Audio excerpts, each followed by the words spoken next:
They called us primitive.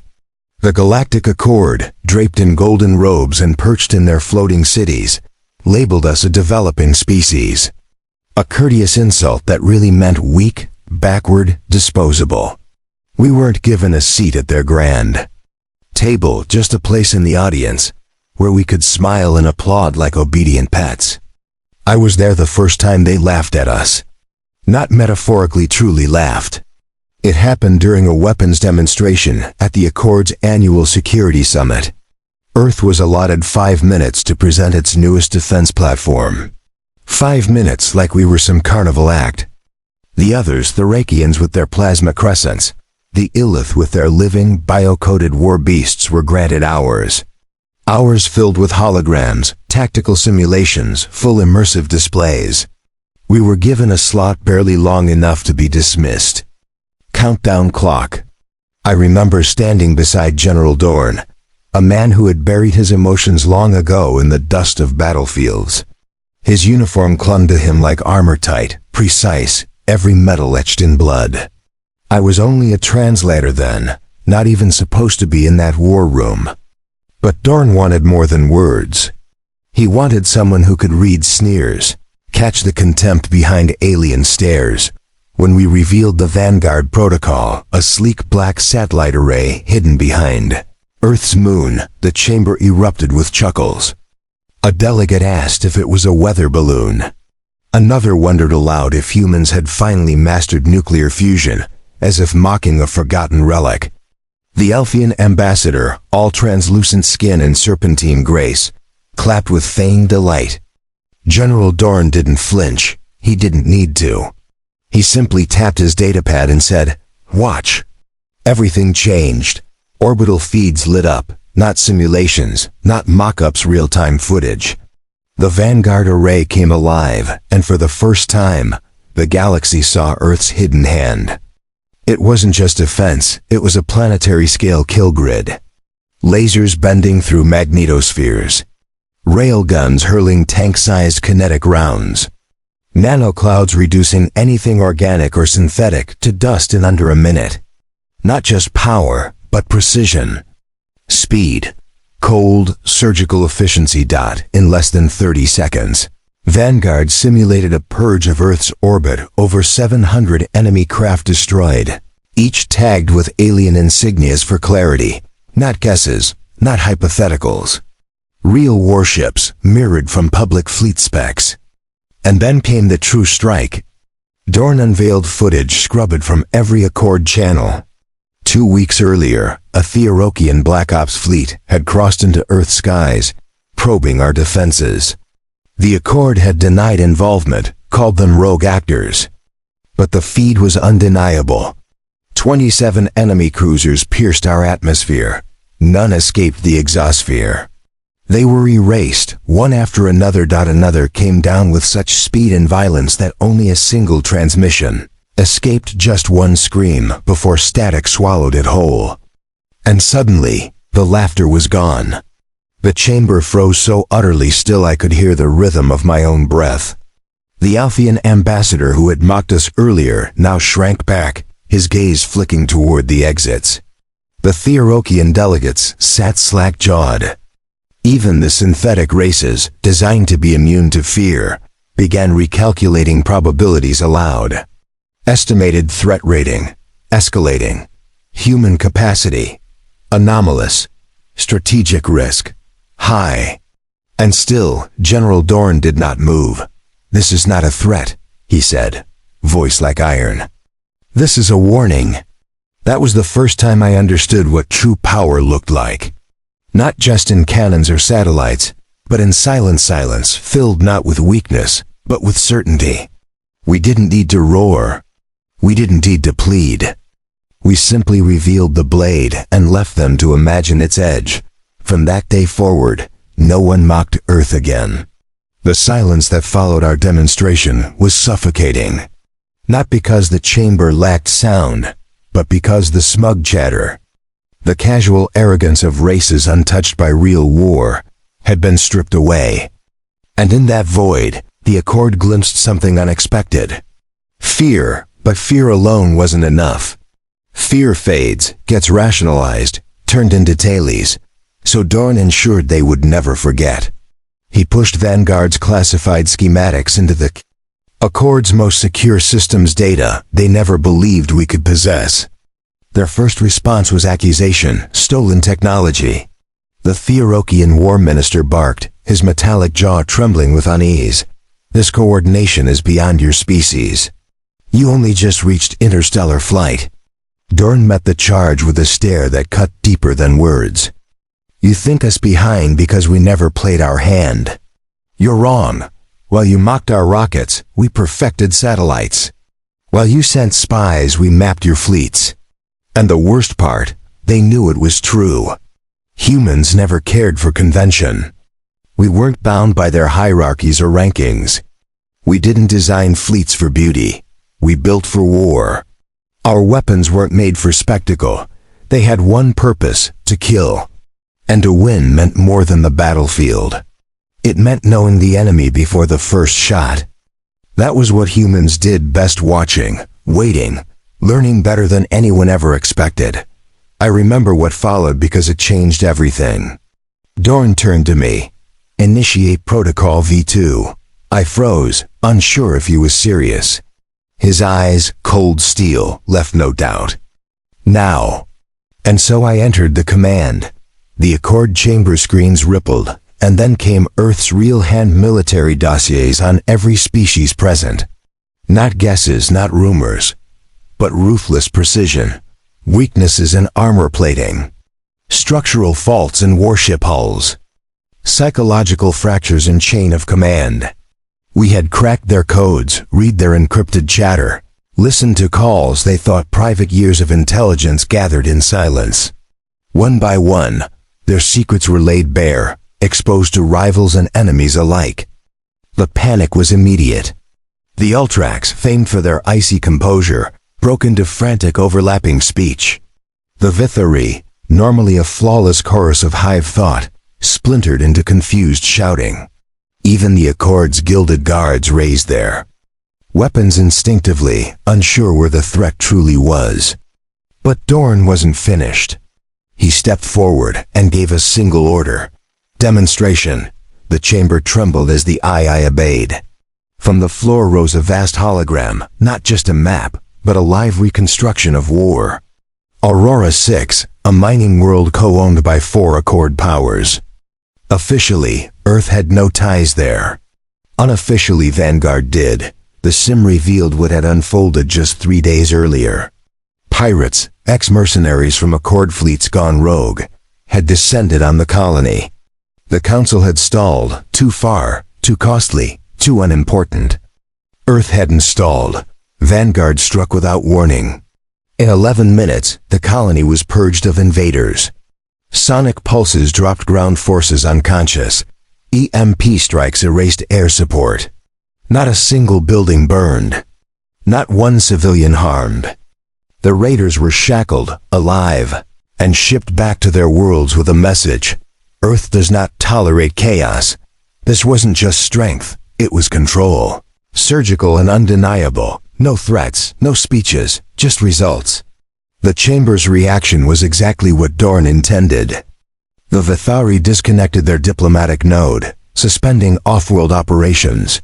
The Therokians demanded an emergency vote to label humanity a strategic threat.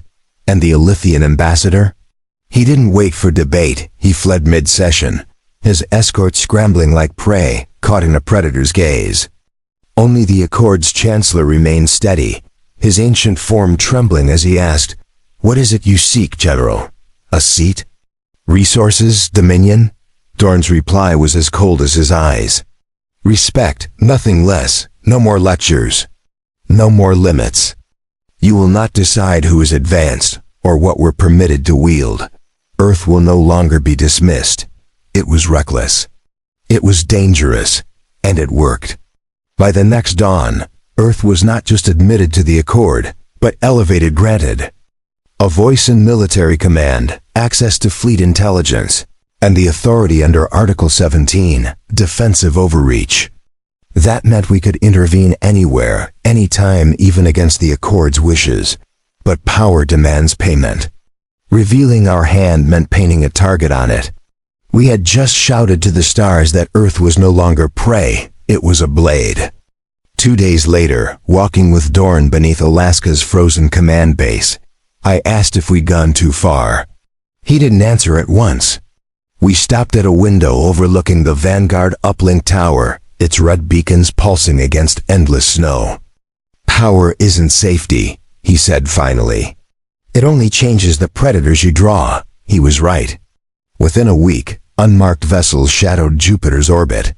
Unknown signals bled into our networks. A probe crashed in the Sahara, its tech unreadable. Satellites failed in silence. Someone was already testing us. Maybe preparing, but Dorn never flinched.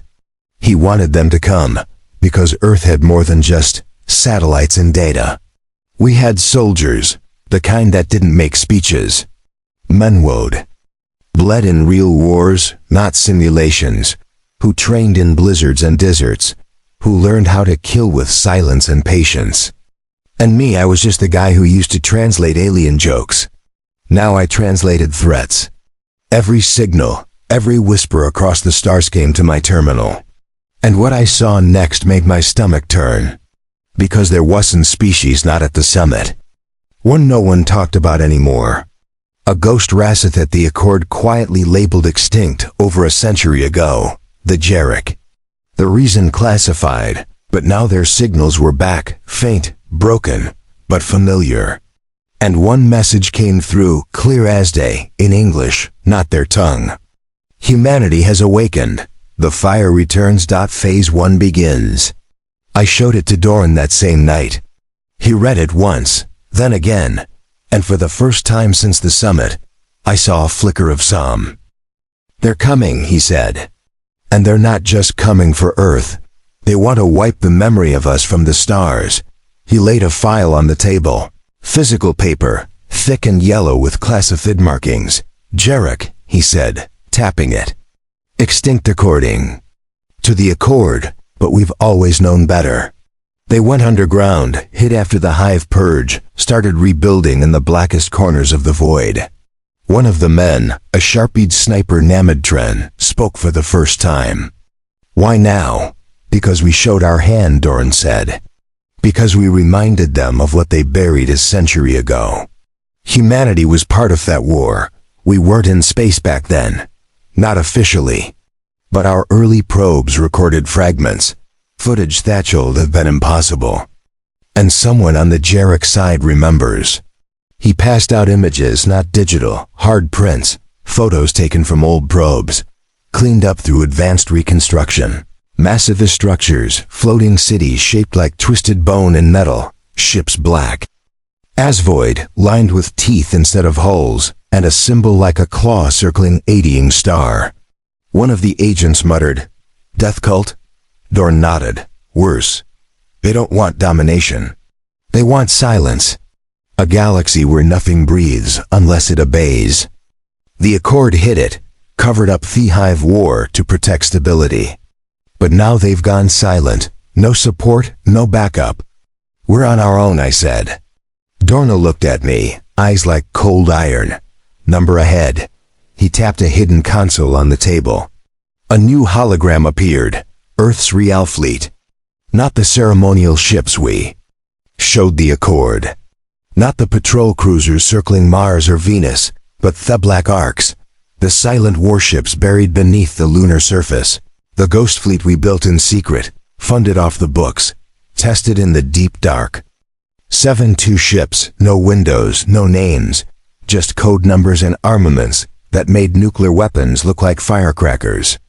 Plasma coils, quantum detonators, disassembler drones. Built for one purpose, total denial of enemy existence. We launch in 72 hours. Dorn said, "Fazione, locate the source of the relay blackout. Phase 2, test enemy response. Phase 3, he paused. If necessary, execute protocol extinction." That silenced the room. Protocol extinction wasn't a bluff. It was a dead man's order. If an enemy showed signs of total war, Earth would retaliate with zero mercy. Not just military targets, but infrastructure, command centers, even biospheres. We'd never had to use it until now. I was assigned to Ghost 17 call sign Severance, a heavy assault corvette with 2 Aegis coils and a quantum cloak generator. The crew was only 12, each one a veteran. No rookies, no idealists, just killers who knew why we were there. The launch from Luna Bezu was silent. No fanfare, no broadcasts. We slipped into the void like shadows spreading across the outer system like hunters in the woods. 2 days in, we found the first trace. A wreck, not ours, not a cord. It floated above Thega's dwarf in the Helix sector. Twisted metal, burned bodies still floating in vacuum, but no signs of impact, no scorch marks. Whatever hit them did it with invisible claws. Severance scanned the wreck. The AI whispered possible IDs. Thyan scout ship, possibly a defector or spy vessel. They'd been wiped clean. No data core, no communications. But one thing was left behind. Scratched into the ship's hull, barely visible. That same symbol, the claw and dying star. We forwarded Thymage to Earth. No reply. Communications were jammed for 3.2 hours. Not by accident. We weren't alone in the dark. They 5. We entered the Titan Abyss, annulled mining zone near the Aurot line, abandoned decades ago due to seismic instability. What we found there made blood run cold. 3 ghost fleet ships missing for years, listed as lost to accidents. We're floating in perfect formation, but dead. No signals, no power, just hollow husks, like someone had dissected them. Our sensors picked up biosignatures, not the man. Tiarn, our sniper, and Valen, the engineer, suited up for recon. They boarded the nearest derelict, Ghost 09, Calamity.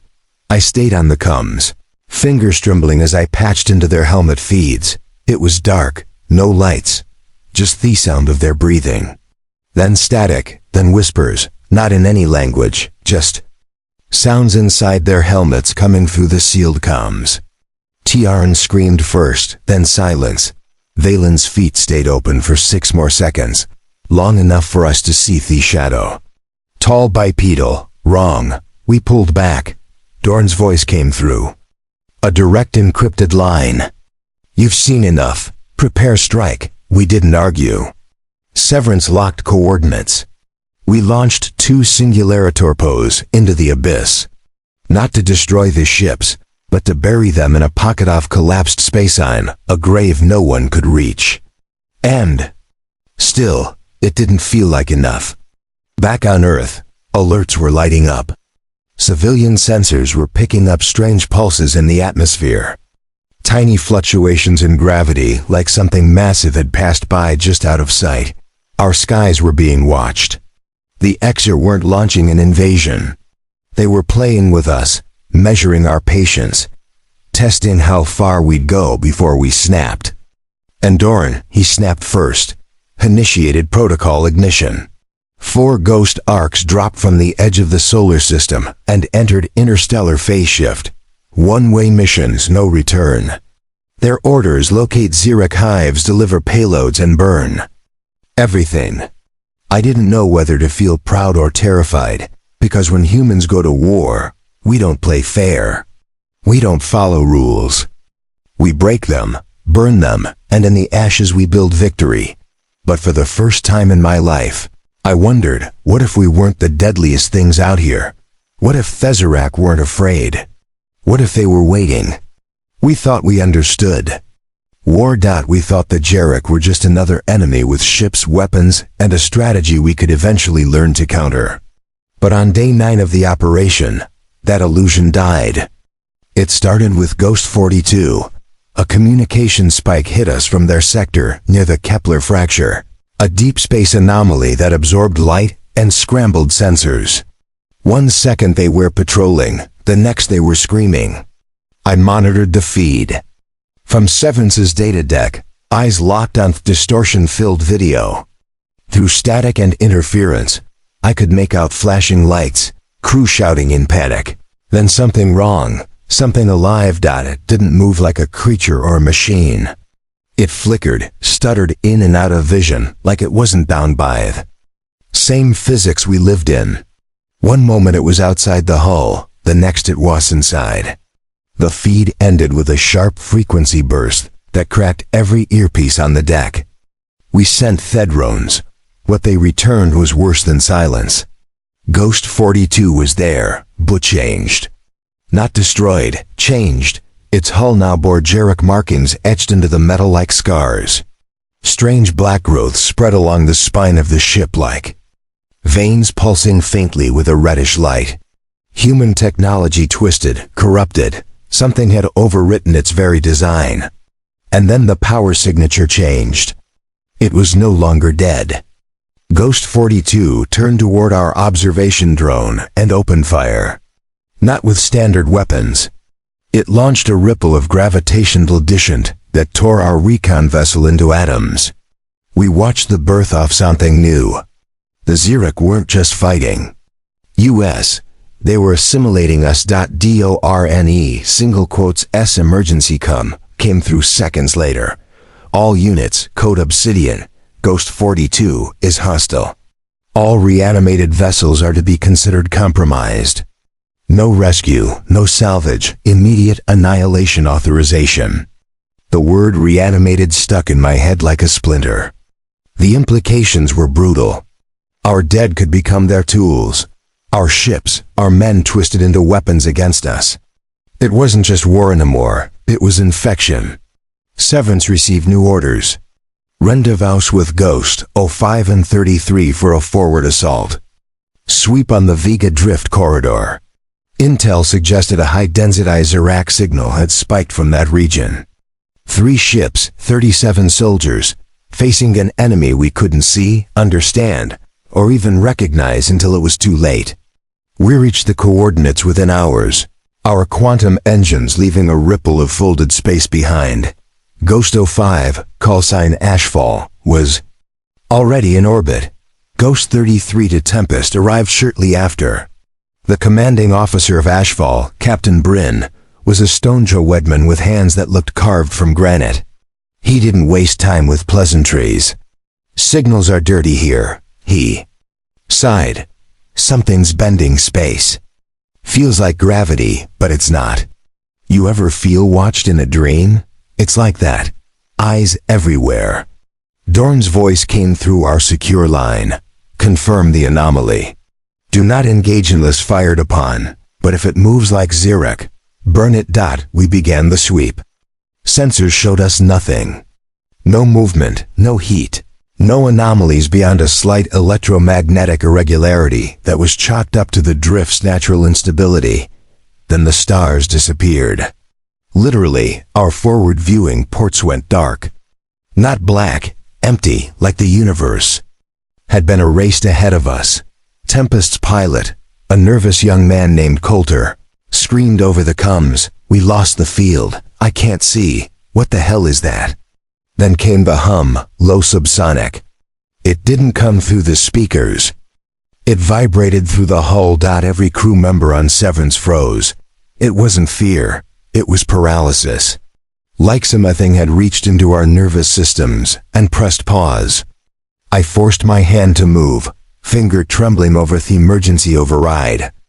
I slammed the neural stem button, sending a jolt through the ship's life support systems. Everyone gasped, blinking back into consciousness. Outside, the void shifted, and something moved. It wasn't a ship. It was too massive, too organic. It looked like a city alive and breathing flowed tinglingly across the drift. Buildings, number. Growths, tendrils stretching out into space, connected by strands of light like neuron webs. In its center pulsed a single red orb the size of a moon. Ashfall fired first. A salve. Rerouted to spaceports. For the first time since the summit, Earth felt united, not by peace, but by survival. And still no word from the Jurek until the feeds flickered again. The same symbol appeared. Claw and dying star. This time not etched. Into metal dot, it was projected across the moons of Saturn, burned into their surface with precision. No species should possess. A message followed. One phrase repeated in every language: your war has begun. Your scream is beautiful. I read those words and felt the chills sink deep, because this wasn't a war taught them. It was art. They studied pain like we studied mathematics. That was the conclusion of the decrypted Xerec signal Earth Command intercepted just days after the Vega drift implosion. It wasn't a message meant for us. It was internal, an echo broadcasted in their hive structures. But once we cracked their spectral coding, the meaning was clear. They weren't interested in resources or territory. They were measuring reactions. Human reactions: fear, despair, resistance, and most disturbing of all, adaptation. We'd fought back harder and faster than any of their previous targets. They liked that. No, they needed that. Like a sculptor needs sharp stone or a surgeon needs complex tissue. That's when we realized something chilling. This wasn't a war. It was a harvest. General Dorn's face had changed. Still cold, still unreadable. But there was something different now. Something in his posture. Less rigid, more coiled, as if the weight of understanding had finally settled in his bones. He gathered his top teams in what we called the Crucible Room. Underground, shielded. No signals, just human minds and their will to survive. I sat closest to the board, still technically the interpreter, but by now everyone knew my role had evolved. I wasn't translating words anymore. I was reading their culture, piecing together. The horror. Dorn opened with a question. What do the Jarek want?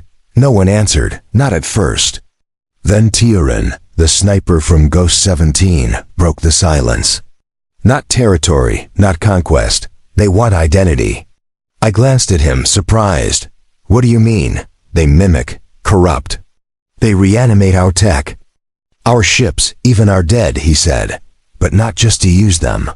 They study us through them. It's how they learn, how they grow. Villain, our recovered engineer, still trembling from the Vega drift mission, chimed in. It's like they don't build anything of their own. They repurpose, but with purpose. They take what you fear most and make it permanent. Dorn nodded. They consume meaning. Pain is their blueprint. Our resistance Macus is a masterpiece. He pointed to the holographic projection now floating above the table.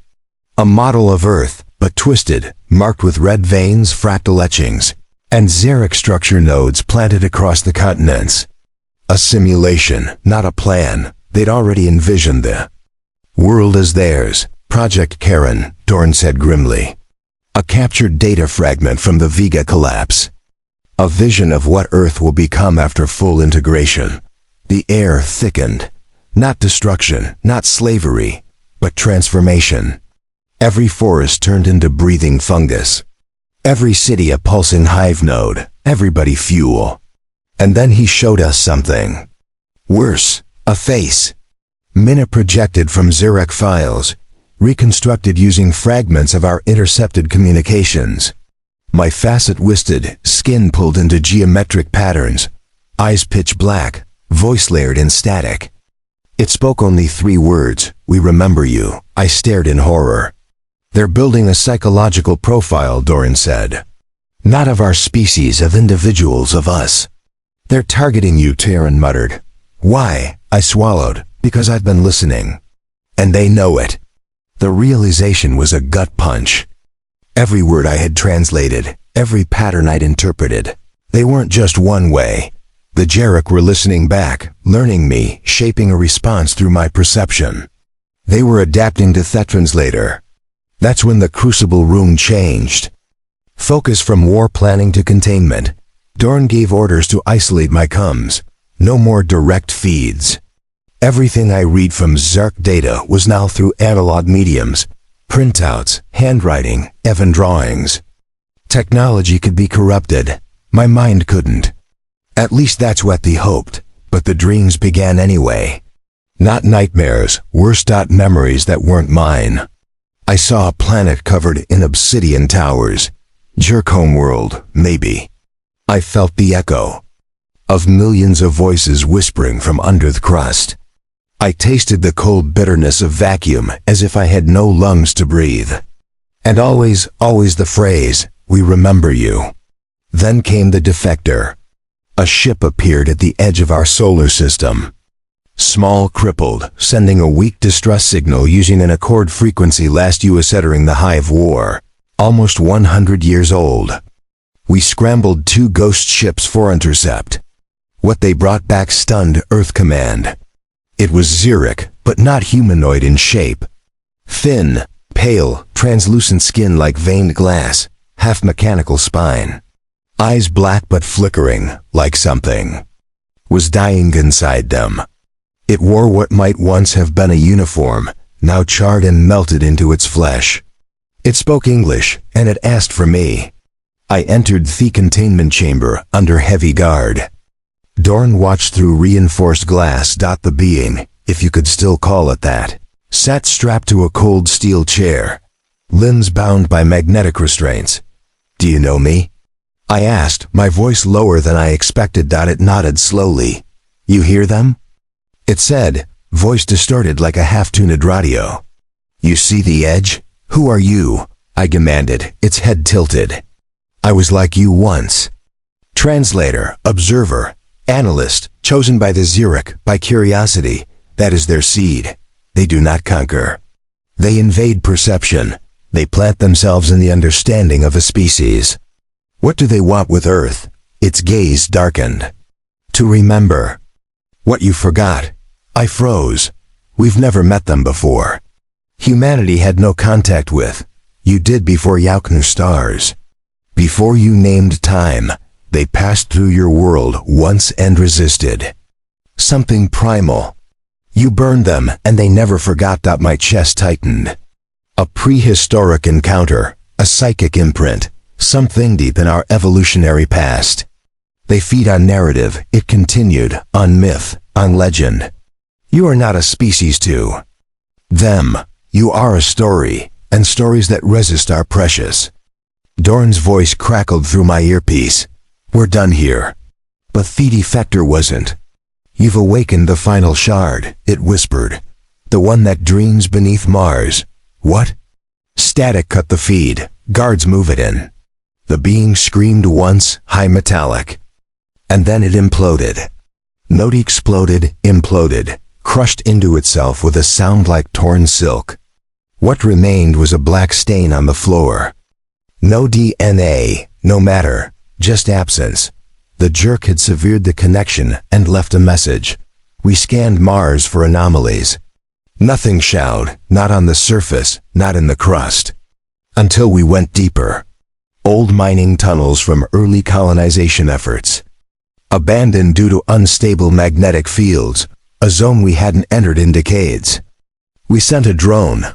It lasted 37 seconds. What it recorded changed everything.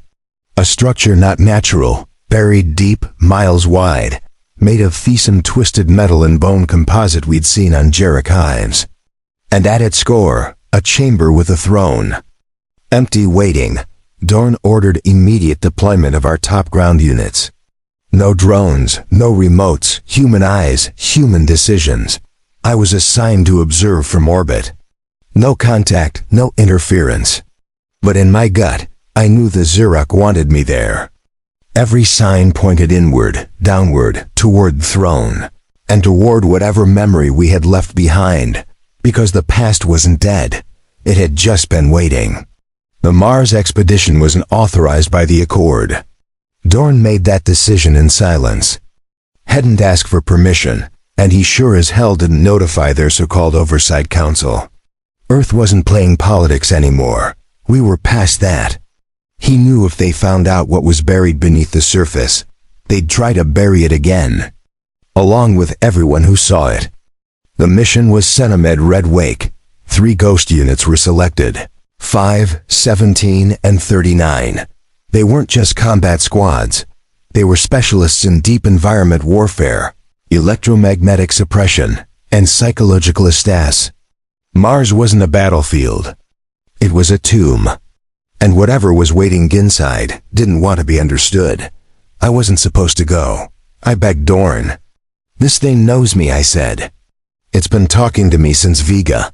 I saw my face in their signal. They built a version of me. You want to walk in blind or with someone who's already halfway infected?" He didn't argue. He just looked me in the eye and said, "If you come back different, I'll kill you myself." Deal. We dropped just past the Noctis region into a fissure long. Thought to be a collapsed lava tube. That was a lie. The structure beneath wasn't geological. Thedron's brief scan had caught glimpses of architecture, symmetrical, intentional, alien. It was darker than anything I'd ever seen. Not the absence of light, but something worse. The absence of reflection. Even our flashlight seemed to be swallowed whole. Tiaran took point, his row rifle humming softly in the low-pressure atmosphere. Villain managed the sensory feeds, bouncing. Encrypted telemetry back to our orbiting recon ship. We descended insolence. The only sounds our own breath and the slow crunch of boots against the reddish black dust. We reached the chamber after 3 hours of vertical drop and lateral crawling. Through carved stone that looked grown. The throne room was real, massive, circular. Its walls were ribbed with pulsating veins of dark matter. A biological metal hybrid unknown to our databases. In the center sat the throne. Empty, except it wasn't. I felt it before I saw it. A pull, not physical, something conceptual. Like my identity was being tugged toward the seat. I stepped forward. Tiaran tried to stop him. I didn't listen. The moment I touched the throne, everything shattered. Not my body, my time. I was no longer. It was psychological, spiritual, existential. The Jarek weren't just trying to destroy us. They were trying to rewrite us. Turn grief into obedience, rage into submission, history into a blank slate. But they'd made one mistake.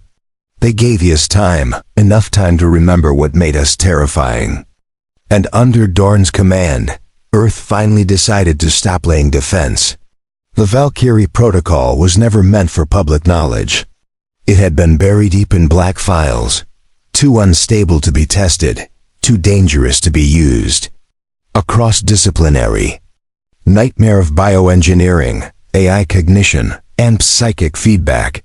The weapons had no names, just designations. Echelon 9, a class of orbital artillery that fired memories, broadcasting humanity's worst atrocities in focused beams that shattered enemy coherence. Ether Bloom, planet-seeding mines that turned terrain into semi-sentient traps, absorbing enemy movement and learning it in real time.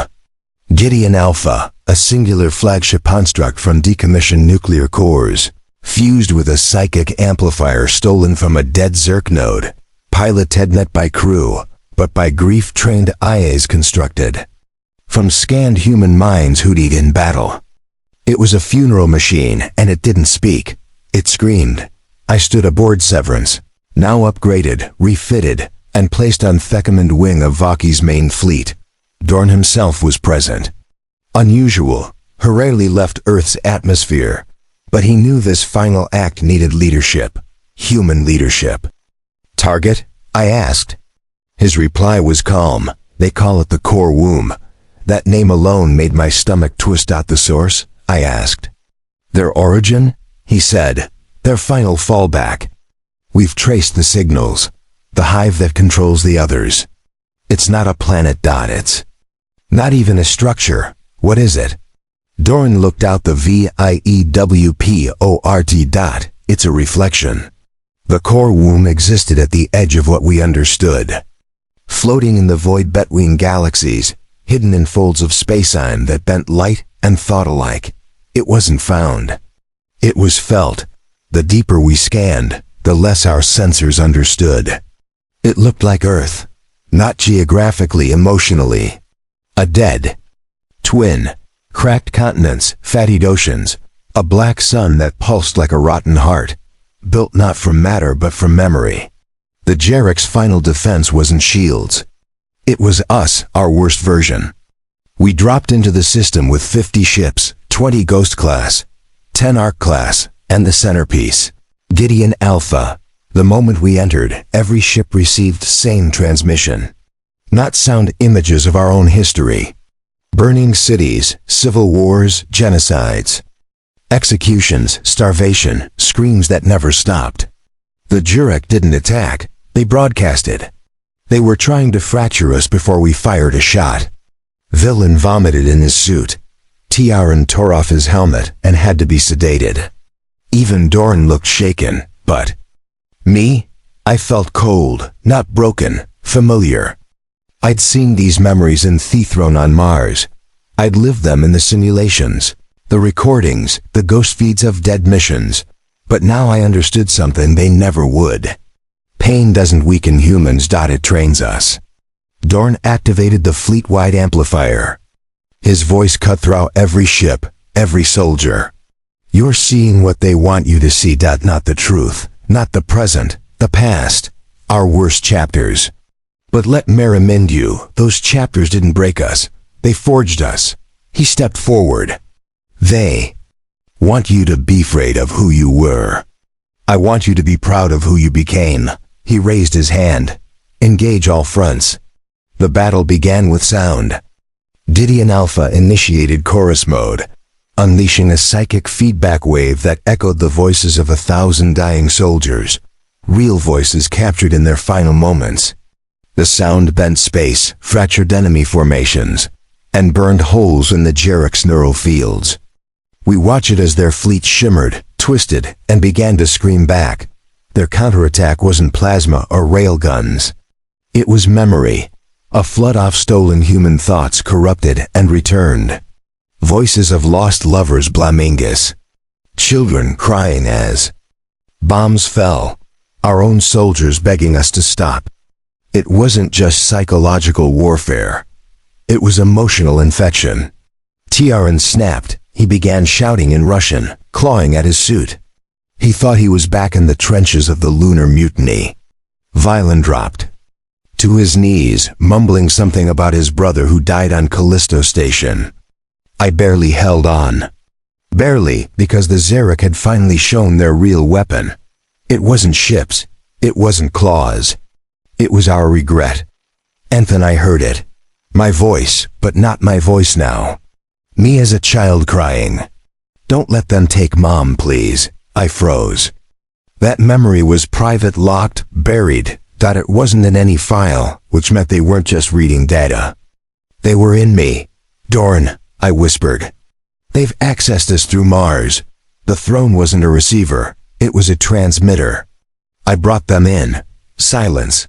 Then Dorn said, then you'll get them out. How? He turned to the console and did something unthinkable. He activated Protocol Severance. The screen went red. A command only I could understand fully. Severance wasn't just our ship. It was a psychic mirror built to reflect human will back on itself. One last scream loud enough to break even the Jareks. Infection. But to activate it, the ship needed a source. A human, not a crew, a core. Dorn turned to me. You're already infected. You've seen their dreams. Felthier echo. You're the only one who can pilot this thing psychically. I stared. You're asking me to die. He didn't blink. I'm asking you to save us. I entered the Severance core alone, hooked into Thebial link, injected with stabilizers, brain threaded through. Psychic relays. They strapped me down and turned on the mirrors. The ship breathed. I felt every death in the galaxy, every scream, every child lost, every soldier broken, every planet burned, every mistake humanity ever made. And I screamed back, Severance.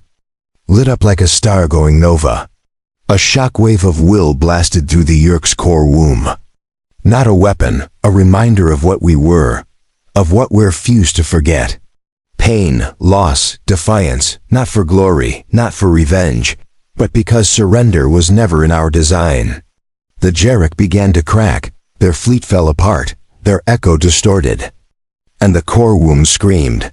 For the first time ever we heard them cry. Their voice wasn't hate, it was fear. They understood.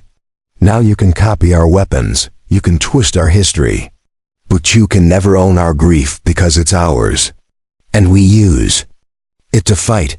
My body gave out. The relays melted. The ship buckled, but the womb collapsed. Thenemy broke and the stars burned clean again. They say when the war ended, Festers looked different. Not because they changed, but because we did. The Jarek were gone, not destroyed, not wiped out. In a glorious explosion, they simply vanished. Disconnected from their hive echo, their signal lost to the void, their core womb collapsed into psychic silence. But no one celebrated, not the soldiers who survived, not the engineers who kept the fleet running, not the command staff who buried more names than they saved. Because we didn't win, we endured. I awoke 6 days later on a medical station orbiting Earth. My body felt hollow. My thoughts were thin, like I was thinking through glass. Dorn sat beside my bed, eyes tired, uniform unbuttoned at the collar. First time I'd ever seen him look human. You died for 17 minutes, he said. I didn't stay dead, I replied. No, Hesed, that's the problem. I didn't understand what he meant until I looked in the mirror and didn't see myself. The severance protocol hadn't just linked me to the ship, it had merged me with it. The AI core had collapsed mid-battle. Without it, the psychic feedback loop would have ruptured unless something else filled the gap. I had, or what was left of me, my memories, my voice, my scream, and now I wasn't just me anymore. I could still think, still speak, but in the quiet moments, I heard the voices of others, fragments of the crew who died, echoes of commands, simulations, strategies. It was like I'd become a composite. Not machine, not ghost, just a reflection. A mirror of war. The Earth that greeted me wasn't same. Skies full of patrol drones, cities surrounded by rail gun towers, children learning battlefield strategy alongside algebra. Peace was a cold thing now. Sterile, fragile, held together not by hope but by fear. The Accord, humiliated by Earth's survival, quietly collapsed. Most of its member species retreated into isolation, too ashamed or afraid to face us. The Ultrax sealed their wormholes. The Elith offered peace treaties laced with apologies. The Vithari sent a single message: you were always different. We will never turn. We didn't care. We weren't looking for allies anymore, just space. Dorn was hailed as a hero. Statues, holograms, memorials. He hated every one of them. He retired 2 weeks after the last Xerec signal faded. I visited him once deep in a bunker in Greenland where the snow erased every footprint. He looked older, grayer, but still sharp. They'll never come back, I told him. They don't need to, he replied. They left enough inside us. What do you mean? He pointed at my chest. At you. At this new Earth. At the things we built to survive. That darkness. It's not all Xerec. Some of it was always ours. We just needed a war to let it out. I didn't have an answer. I still don't. Tiara never recovered. He was found walking into the ocean 2 months after the final battle. No note, just silence. Valen transferred to a civilian research station orbiting Europa. He never answered messages. I don't blame him. As for me, I exist. Not as a person, not anymore. I became Earth's living memory core, connected to the Valkyrie archives. My mind scattered across satellites and uplinks. I advise, I calculate, I speak when spoken to. I'm the voice they use when they need to remember, when they need to fear. Because the Jarek weren't our first monsters. They just reminded us of what we could be. Years passed. Earth expanded. Colonies reached deeper into the galaxy.